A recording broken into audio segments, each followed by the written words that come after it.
Why are we here? What's life all about? How exciting is chartered accountancy? How many camels have you spotted? Can you be found not gill cup in a court of law? Are people wearing enough hats? And is an intelligent sheep more dangerous than a wounded mosquito?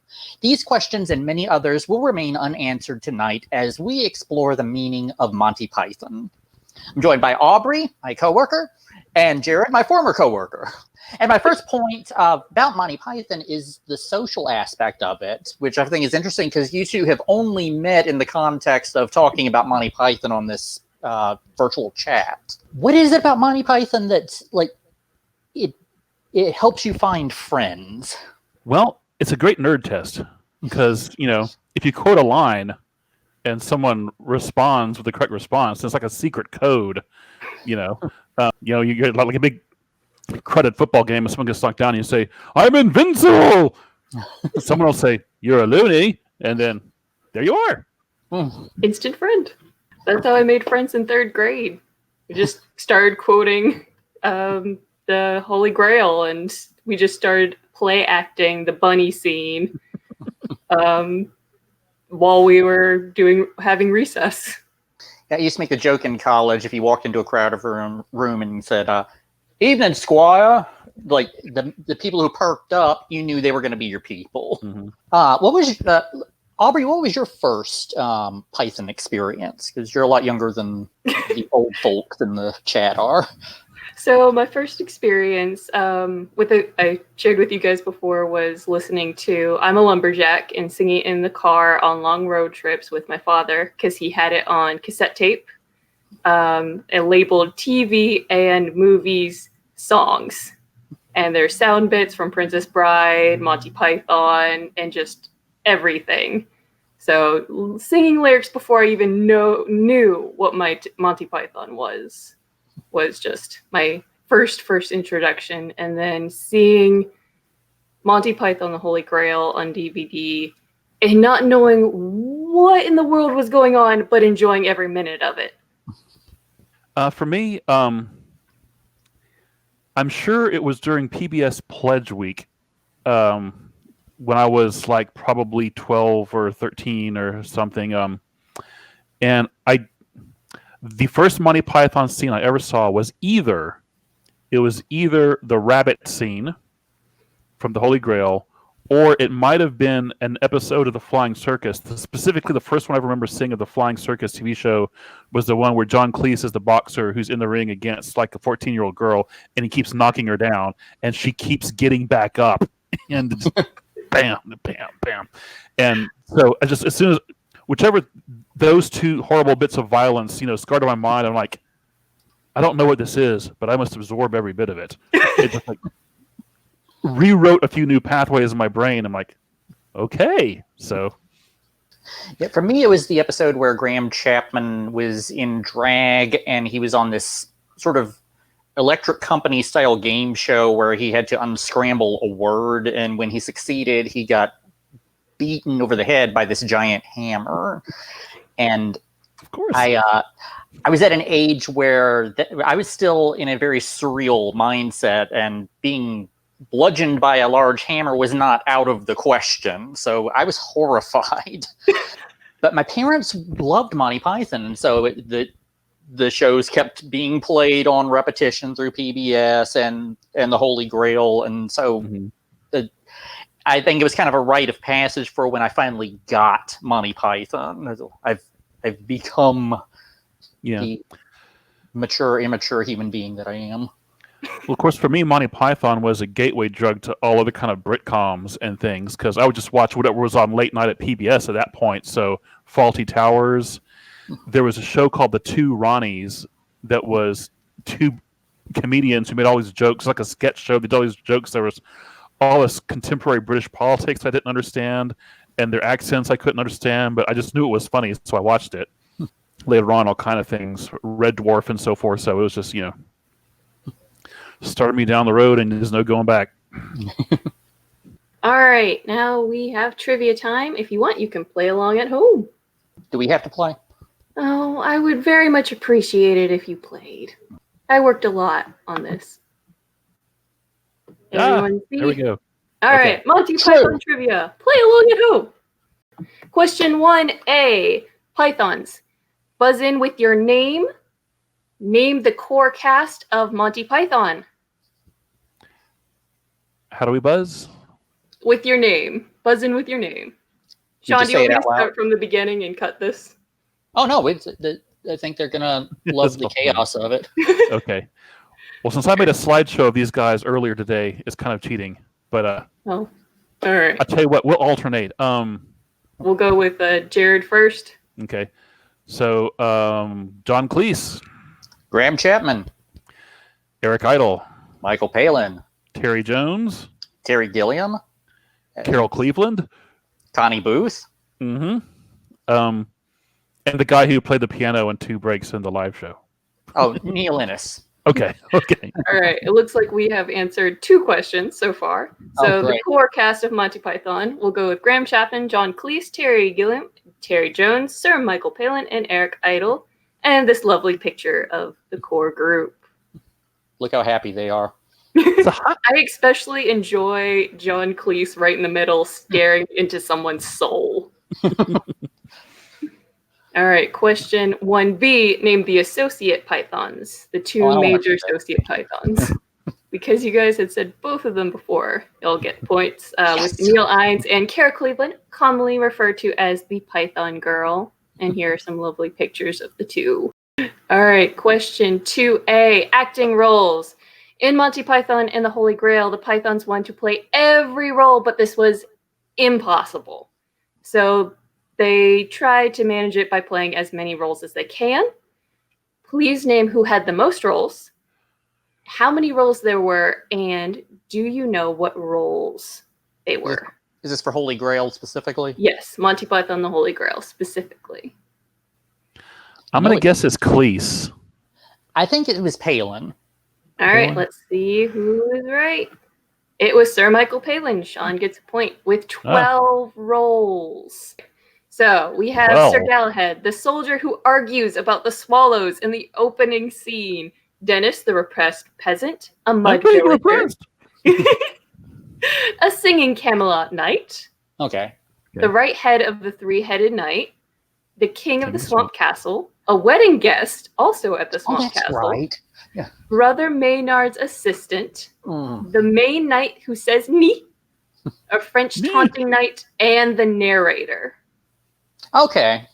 Huh. On to 2B. Let me go back in and face the peril. Who had the least roles? And if you tell me how many. I'm going to go with Terry Gilliam. All right. I can think of 2 off the top of my head. He was Patsy, and he was the guard of the Brit. No, and he played himself because he appears as himself as the animator when he has the heart attack. I think Graham Chapman. So, that's true, Chapman. Is Arthur the middle head of the giant and God? All right. So are we going with Graham Chapman with 3? Or Terry Gilliam? I'm going with Terry Gilliam with 3. All right. Maybe he had another role. It is Graham Chapman with 4. He is King Arthur, the voice of God, the hiccuping guard, and the middle head of the 3-headed knight. Okay, so Gilliam was in there more than I thought. Okay. And here's a picture of God from Monty Python. So now you know. So now you know. The more you know. Fill in the blank. These are going to be world records questions. On St. George's Day of April 23rd, 2007, the cast and creators of Spamalot gathered in Trafalgar Square under the tutelage of the 2 Terrys, Jones and Gilliam, to set a new world record for the world's largest. I'm gonna go with the fake horse gallop. All right, we got an answer for the fake horse gallop. Jared, do you have any thoughts? The world's largest number of people doing silly walks. All right, silly walks or fake horse gallop. And the correct answer is Coconut Orchestra, so fake horse gallop. They led 5,565 people clip-clopping in time to the Python classic, Always Look on the Bright Side of Life for the Guinness World Records attempt. All right, another world's record question. On October 5th, 2019, to mark the 50th anniversary of Monty Python's first show, the first official Monty Python Guinness World Record attempt, tried to break the record for the largest Tracts of land. Blancmange. Right. World's largest tracts of land or world's largest blancmange. I feel good about this one. And it is the gathering of people dressed as Gumbies. A recurring character on the show, a Gumby wears a handkerchief on their head, has spectacles, braces, a knitted tank top, and Wellington boots. The shirt sleeves and trouser legs are always rolled up, exposing their socks and knees. Dim-witted, their most famous catchphrases are "My brain hurts" and repeated shouts of "hello" and "sorry." And here's a picture of, I believe, the creator's image of Gumby. Were they able to direct you to the architect sketch? I'm not sure. All right, question 4A, Lexicon. Monty Python has affected our very way of talking. There have been foods named after them and even a rock band name. What is a common term that now has an alternative meaning because of the Pythons? Now, there are two big names here or words here, so you might be able to guess both of them. I'm going to go with spam, spam, spam, spam, spam, spam, spam, spam, spam. I know there's a programming program called Python. I don't know if that's related. All right. That'd be my second guess. We're going to go with spam and Python, and you both are correct. Yes! Because of the spam sketch and Python programming language, the creator was a huge Monty Python fan and thus named the programming language after them. And there's the cover of the Python book. All right. For another Lexicon question, there have been scientific discoveries named after the Pythons.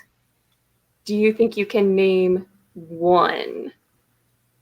Correctly? It can be a summary. You don't have to name the specific scientific name. I would be shocked if there were not asteroids named after all the members of the cast. Yeah, I was going to say stars. They seem to name asteroids after everything. Well, that may be very possibly true. The ones that we found are a snake fossil, an endangered lemur, and Indy, the mutant gene in mutant flies. And can either of you tell me what Indy stands for? He's that professor of archaeology that beats up Nazis. No time for love, Dr. Jones. I've not done my homework. Not Dinsdale. Ah. Dinsdale? Would you guys like to know? Yes. All right. Yeah. It stands for "I'm not dead yet." Apparently, these flies last for a very long time. Got it. So, and then here are the pictures of the lemurs that John Cleese has a name for. And there's a picture of him visiting the area of where the lemurs are. All right. Quotes and math. Oh boy. What is the Okay. airspeed velocity of an unladen swallow? What do you mean? A European or an African swallow? You know, Wonderful. I actually looked that up at one point, and I don't remember what the answer is. It is 24 miles per hour or 11 meters per second. The person did the math for it, and it is very well explained, and I recommend either just checking it out and seeing how it goes. I believe it was by Jonathan Coram, and it was amazing of how much detail he went into it. Of course he did the math. He's a Python fan. Of course. If anyone can't read that URL at home, that's style.org/unladen swallow. Thank you, Jared. All right, and that were all the questions for today. Thank you all for playing, and I hope you are enjoying the virtual Sci-Fi Fest. All right. Okay.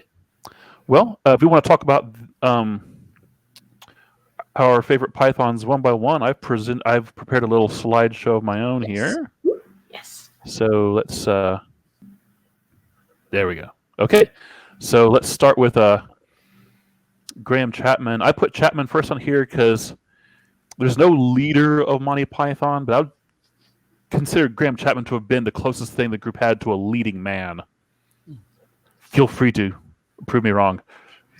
No, as an actor, yeah, I think that it was telling that he naturally gravitated towards the central role in the two plot-heavy films that they did.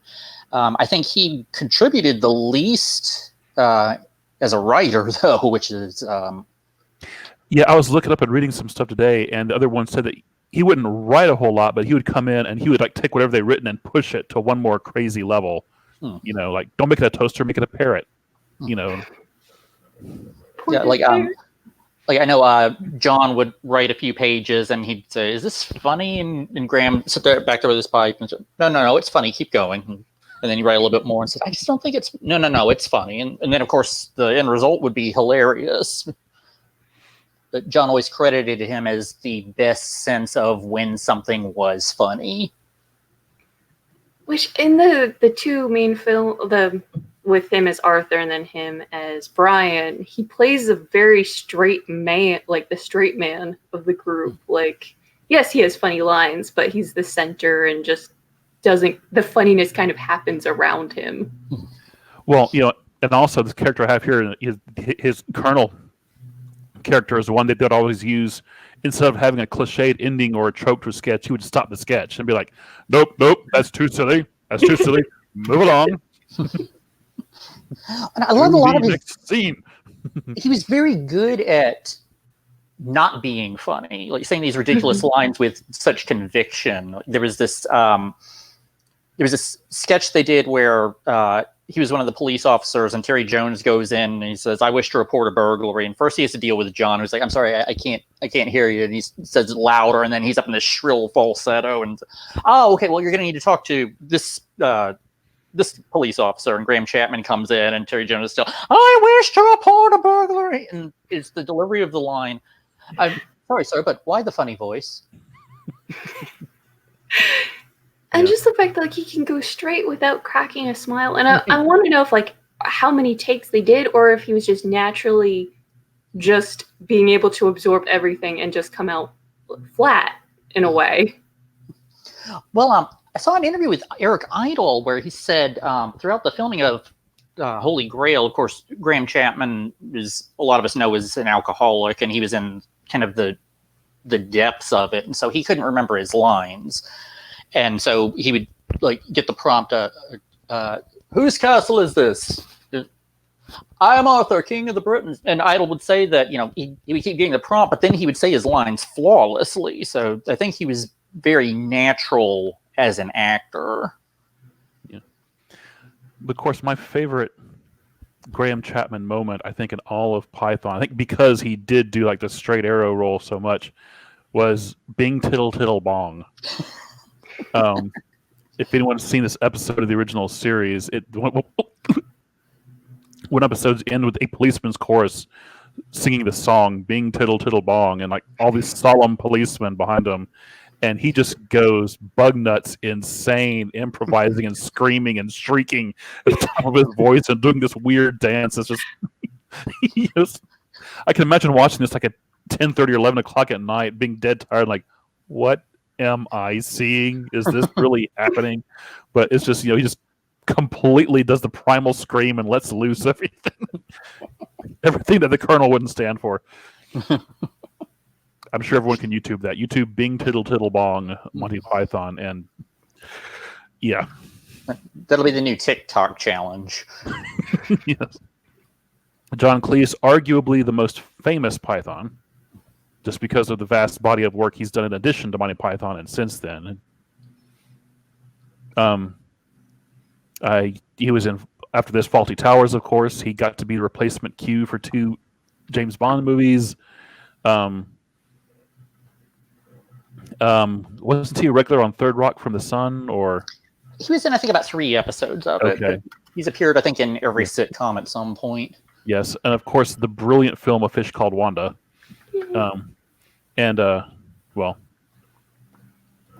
the one that I seem to see most outside of Python, and just has the most facial recognition. People know John Cleese when they see him, and not just because of the contortions he can do with his legs, but because of the straight face he keeps while doing those contortions with his legs. Well, comedy just kind of struck lightning with John Cleese because, of course, he's a very intelligent man, and he was brilliant at breaking up comedy and saying, okay, why is this funny? Why is this absurd? Why does this get a laugh? Combined with, he looks very striking. Mm-hmm. Whenever you see the Pythons together, your eyes just naturally find, what is John doing? What expression is he making?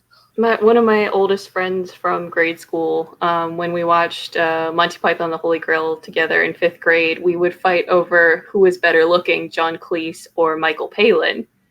And she had the biggest crush on John Cleese, and we watched A Fish Called Wanda together, and she was just over the moon of, yes, I love him. I love that whole movie, you don't see the Pythons have a scene together until right at the end. And I wonder if that was deliberate or just, this how the plot worked. But I mean, from all the Britcom stuff I watched growing up, and I guess maybe Fawlty Towers is on more consistently, or I watched the whole run. But for me, Cleese is always more Basil Fawlty than Monty Python, especially the rat episode. It's called Basil, is it? Well, when you look at John Cleese's whole comedy career, it seems like he always finds Michael Palin. He had Tim Brooke Taylor on at last, the 1948 show, and then he had Andrew Sachs on Fawlty Towers. And I can't remember the guy's name that he had on Python, but all of them kind of serve the kind of like this upper class British authority figure versus this easygoing middle class trying really hard not to offend anybody persona. Yeah, he's from Barcelona. Eric, that's my guy. Eric is definitely the wordsmith of the Pythons. The one scene we talked about off camera before, not this camera, but if anyone has a chance to watch the film Monty Python Live at the Hollywood Bowl, Eric Idle has this incredible monologue where he starts complaining about stuff that goes on, and they drag him off stage, and then he escapes into the audience while police are chasing him, and he keeps the monologue going without a break all the way through, and it is just gobsmacking. I wonder how much that was improvised and how much was planned out ahead. I mean, having read the stuff he's written for the show, I kind of think he had a lot of that planned out ahead and practiced and memorized, but he just doesn't stop. He does not miss a beat, even while they're dragging him out of the amphitheater. It's just gorgeous. He showed up in a movie called Ella Enchanted. When I went to the theater, I was like, I know this man. And he plays the narrator. I'm like, where do I know this voice? Where do I know this face? Who is this person? And he's the narrator. So, I mean, he doesn't really have a lot of fun, active, role or anything, but he just fits in with the whole fairy tale feel of the movie. Well, it's interesting when anybody would try and cast Eric Idle in something post-Python. Like, he played Nigel Channing in the Honey, I Shrunk the Audience attraction for Disney. And he was fantastic in that role. But everybody else who puts him in a script seems to have him play that character. Mm-hmm. Just sort of I'm not quite sure what's going on around me, but I'm going to try and hold it together. On Python, he was a master of sort of the cheeky British, the nudge sketch. You know what I mean? And I think my favorite sketch, or my favorite character of his on Python was the Timmy Williams show. It's not one of their more popular ones, but you come away from that going, okay, David Frost did something that really hit a nerve with Eric Idle, because they went into some seriously dark territory there. Yeah, I remember watching the movie Adventures of Baron Munchausen, which I love that film, but I remember being excited going in, Eric Idle's in it, and being let down that he wasn't in it more. It was like, I don't know the characters, maybe Eric Idle, give me more Eric Idle. Somehow Terry Jones always felt like the administrator of Monty Python. Like, he's the one who kind of kept everything together. And I guess assuming directorial duties, he had the same kind of no-nonsense quality Graham Chapman did, only he turned the nonsense on more often. More of a character actor, but because you can see variety of roles. The interesting thing about him, if you grew up watching Monty Python, you got a sense of who Palin was and who Cleese was. Terry Jones was a complete mystery until they started doing interviews afterwards. And then you find out just how much of a contribution he gave to Python and how he wanted to create the style of it and sort of that stream of consciousness flow to it. Of course, he passed away recently, and I love one of the stories that came out. It's known, especially to science fiction fans, that the BBC loved to go erase old tapes to reuse them. And this is why we're missing 3 whole seasons of classic Doctor Who. And apparently they were going to do that with all the original Monty Python master tapes. So Terry Jones stole them and hid them in his house, which is why that we still have the Flying Circus to watch today. Did anyone else watch the Crusades and the historical documentaries he did? I haven't. I would love to. I don't know what it's on. I think I checked them out from the library. We had them on DVD somewhere. But yeah, he hosted whereas Michael Palin went and did travel shows, Terry Jones, I think, started doing historical shows, and he would narrate them, but it wouldn't be dry narration. There'd be some of his wit would come through when he would discuss, the one I remember seeing was his Crusades show. Yeah, and he did chainmail again. He was the history teacher you wish you had. Yeah. Michael. My favorite. And there's Gumby. Yeah, well, as I was making these slides, I was going looking for iconic photos, and I realized how many of the iconic Monty Python sketches center around Michael Palin. Mm-hmm. I mean, he's the Spanish Inquisition. He's the lumberjack, which in this picture, this is one I have of Connie Booth there, of Fawlty Towers fame.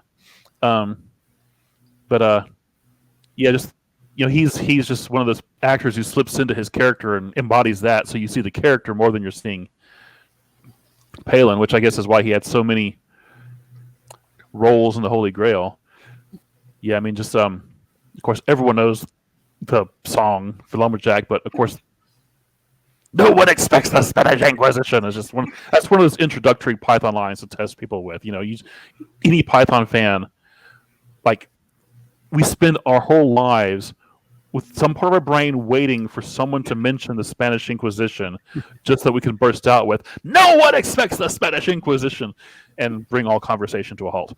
Yeah, and Carol Cleveland told a story when the Pythons were doing the stage tours in America, and it was right towards kind of the end of the first wave of Python fervor, where people liked them in Britain, but they weren't.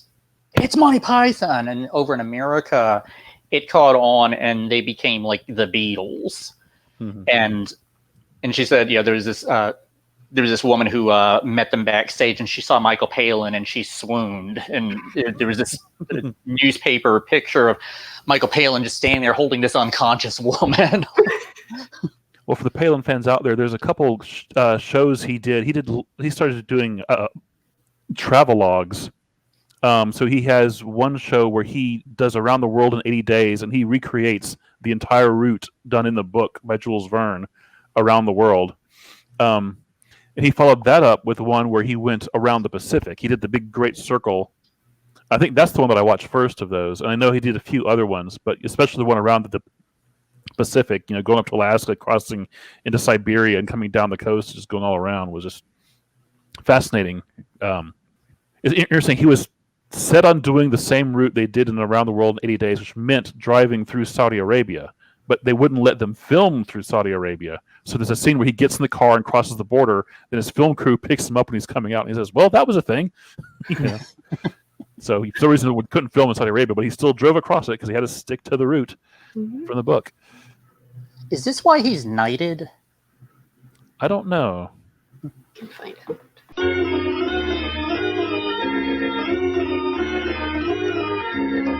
He was knighted in the New Year's honors for service of travel, culture, and geography. So there it is. There it is. Bonus points for me. And of course, like I mentioned before, but anyone who has not seen A Fish Called Wanda must go see A Fish Called Wanda. In that film, Palin plays a character who has a debilitating speech impediment, and I had a debilitating speech impediment when that film came out, and I have never seen a more accurate portrayal. I mean, it's rare to even see that portrayed in film or TV, and he did such a wonderful job of just not just a stutter, but all the different kind of the sheer struggle of trying to make yourself understood when you have to get to the Cathcart Towers Hotel and you can't say it. That's probably one of my favorite scenes because he can say it instantly. And anyone with a stutter can tell you that's exactly what happens. When you don't have to say it, it just comes right out. So like that cracked me up, that floored me in the theater. It's like, yes! Harry. Both the least seen member of Monty Python and the most seen member of Monty Python. Because Python would not be Python without the animation and the artwork and the direction of Terry Gilliam. Mm-hmm. And yet, if you like say, what character did he play? Well, he was Patsy. He was the guy at the bridge. I couldn't find verification for this, but for some reason, I always believed he was the guy in the suit of armor with the chicken. Yes, because he was sitting around doing nothing while the others were filming their bits, and he's like, well, yeah, I can put that on and do that. Yeah, but just speak of the influence of Python, and as a kid growing up, without even realized there was a Python connection, the films of, his films he made afterwards, Time Bandits. I can't tell you how many times I watched Time Bandits. And of course, I recognize John Cleese. I recognize Michael Palin showing up in the film. But, his Time Bandits Brazil, with the dark ending, not the happy ending. Adventures of Baron Munchausen came out when I was in college, and, that just knocked my socks off. And, of course, Fear and Loathing in Las Vegas. Hard movie to get through, but it's, no one else could have pulled that off. And I think his masterpiece was The Fisher King. Oh, yeah. For some reason I always forget that because it's not as showy visually as his other stuff, but except for, of course, the scene where the spontaneous crowd dancing in the middle of Grand Central Station. But, Fisher King, definitely. I need to watch that over again. Yeah. Everybody else go watch Fish Called Wanda while Jared goes to watch Fisher King. I wondered, did he ever do any animation after Python? I don't think so. I think because he was tired of doing animation. Mm-hmm. But I know, Time Bandits, it affected the Ultima series because Richard Garriott went to the theater and over and over and mapped out the map. Right. If you got Ultima 2, it came with the map from Time Bandits that you could use the holes through time to get around in. There's definitely something Python-esque about evil in Time Bandits and all the things that go on around David Warner. It's like, when the bandits get trapped in the cage in evil's domain, you're thinking, okay, this is like live action Monty Python animation. He didn't animate it, but these kind of images from that film, this is some kind of stuff he would draw for the Flying Circus. He just did it with models and Lego pieces. Yeah, yes. And we had a short picture Connie Booth earlier, but we have to give some love to Carol Cleveland just because of just her sheer presence throughout the whole series as every female character who is not another member of Monty Python in drag. You could argue that she contributed almost as much creatively as Chapman did. Yeah. Because you could tell that she was doing things with the character she was given that a lesser performer would not have been able to do with them. She would throw herself into it full throttle, and she would be sincere when she needed to be, and she would be giggly when she needed to be. And it would not be Python without her. Why are we still talking about Python? As Jared put it earlier, I mean, it's become a culture. It's become a way of meeting people, meeting friends who just, if you know Python, then you know that you're one of the group, or I can be friends with you because, yes, you are a nerd too. And at least that's one point of. I would say even more than that, though, they were something of a paradigm shift in comedy. Because before Python, you had the sitcom. That formula was already there since I Love Lucy and The Honeymooners. And you had sketch comedy shows like Laugh-In or whatever else they had in the 60s before. And you had stand-up. But you never had this just bizarre, nonstop stream of consciousness, no punchlines, no endings. Just it starts. It's weird. It's bizarre. It's hilarious. It just keeps moving like a dream sequence almost, and it was topical without being dated. They avoided anything that would kind of nail down, oh, we're making fun of this guy who's happening this week in the news. And so it has universality to it that lots of comedy does not. Even things like classic Warner Brothers cartoons have pop culture references from the 30s and 40s that no one's got since then. There isn't anything in Monty Python that you had to be alive in the early 70s to get. It's still as funny now as it was then. I think they just did stuff that other people would consider dangerous. I mean, I'm trying to think if anyone else had that much violence in their comedy, aside from cartoons, prior to Monty Python, even before the rabbit scene from Holy Grail or the Black Knight fight. I mean, it was shocking. Like seeing it for the first time, I was like, what? Like I said, the first thing I think I ever saw was John Cleese beating up a 14-year-old girl in a boxing ring, and it was hilarious. it was funny. I'm trying to think what else they did in the show that was. Well, of course, there was the they have like their mother's ashes, and they decide they're a little bit peckish and like. Oh yeah, yeah. Terry Jones said. I think he said that his mom had just recently died. And they're like, well, we're not telling people to eat their mothers. And his first reaction was, no, we can't make fun of that. Well, why can't we make fun of it? And, like the Carol Burnett show is very, very tame. Like even any death scene happens off screen and you get a description of it. It's very friendly. It's very nice and chill. But then Monty Python, you have people. You have kamikaze Scotsmen. I just remember the kamikaze Scotsmen. They're training them. They blow up. Like, no, we need to actually use. But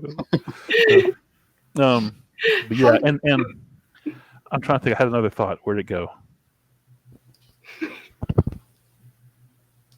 It's trying not to be seen. Python was just after the 60s, and the whole surreal, acid trip culture had just kind of gone through other aspects of pop culture, but no one had brought it into comedy and made fun of it, And I actually know what it was. I was thinking was, you talk about things like, well, we can't make fun of that, and why can't we? Well, these are people who asked that question of the Bible. And apparently, just because of an offhand comment of that, Eric Idle made out. What's your next movie? And they're like, Jesus Christ, love and glory.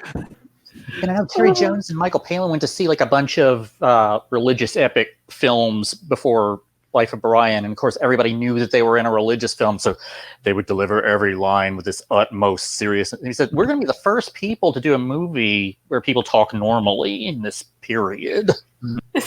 And correct their grammar in Latin. Well, I was thinking about it today, actually.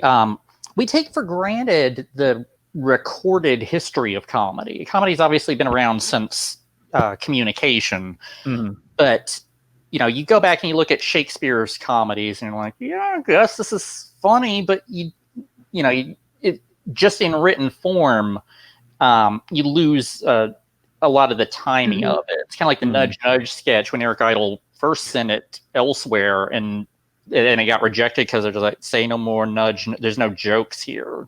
Right. It's all the delivery and the timing. Comedy really first started being recorded with the advent of film. And I think we had kind of a peak of comedy with the Marx Brothers. And then we got the second peak around Python. I think their placement in the history of how we understand comedy is very solidified.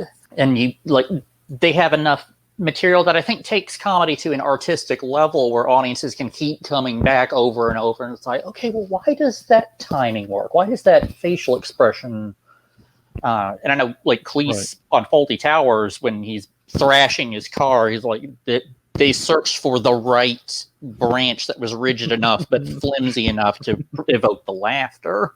Well, of course, that's also one thing about Python is you can watch it over and over again and still enjoy it. Your average sitcom or rom-com only works if you take enough time that you've completely forgotten what happened. Python is one of those ones, like the Marx Brothers, like Fawlty Towers, like some of the great stand-ups, that you can study their work and ask, "That's hilarious.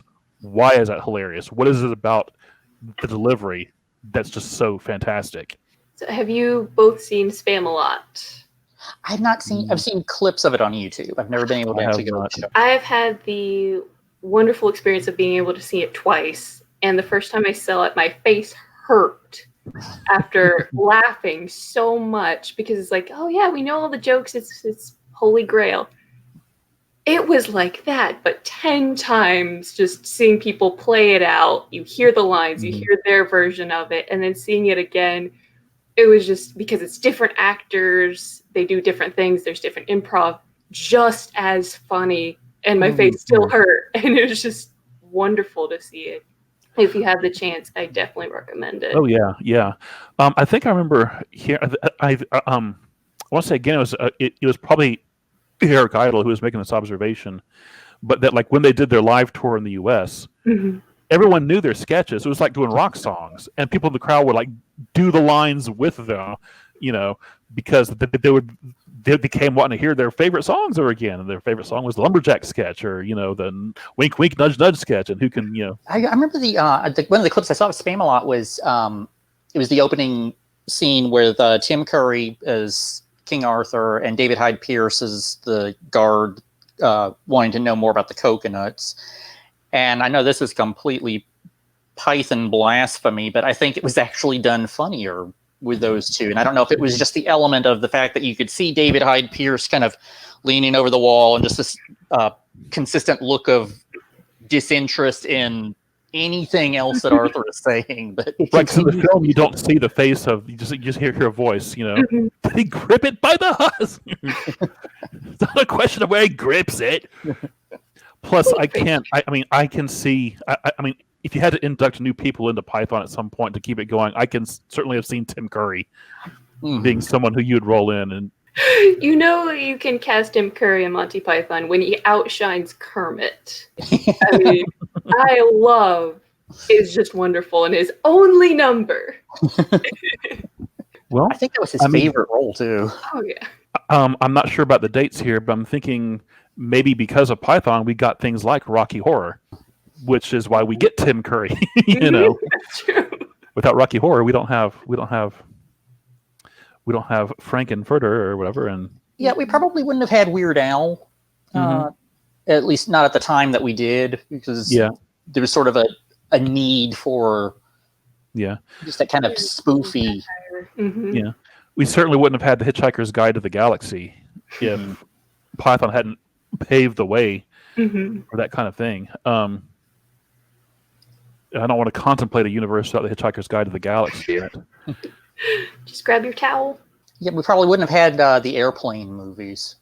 Oh gosh, right? The Zucker Brothers oeuvre, Airplane, Naked Gun. For the grown-ups in the audience, the Kentucky Fried Movie. Kids, no. Then extrapolate that further. I mean, did their influence would still bleed into Saturday Night Live at some place with the idea that you could, have a sketch with no punchline and just someone turns the camera and screams live from New York at Saturday night that echoes back to, and now for something completely different. It's